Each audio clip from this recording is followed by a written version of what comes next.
UDFിന്റെ സമ്പൂർണ്ണ യോഗം ഇന്ന് നടക്കും. നെയ്യാറിൽ നടക്കുന്ന യോഗത്തിൽ വരുന്ന ലോക്സഭാ തെരഞ്ഞെടുപ്പിൽ സ്വീകരിക്കേണ്ട രാഷ്ട്രീയ സംവിധാനങ്ങളെക്കുറിച്ചായിരിക്കും ചർച്ച ഉണ്ടാവുക.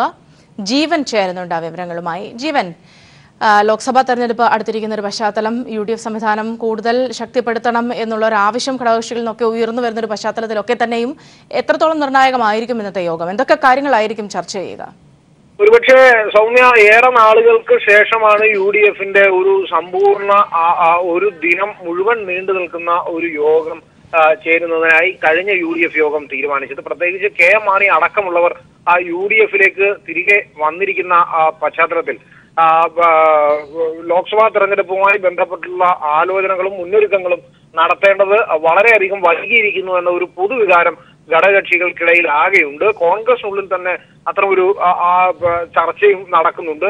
UDF എന്ന തലത്തിൽ സംവിധാനം പല ജില്ലകളിലും ഇപ്പോൾ ഇതിനോടകം വളരെ മോശം അവസ്ഥയിലാണ്. പ്രത്യേകിച്ച് കോട്ടയം പോലുള്ള സ്ഥലങ്ങളിലെല്ലാം മാണി കേരള കോൺഗ്രസും അതോടൊപ്പം തന്നെ കോൺഗ്രസും ഒക്കെയായി വലിയ തർക്കങ്ങൾ നിലനിൽക്കുന്നു.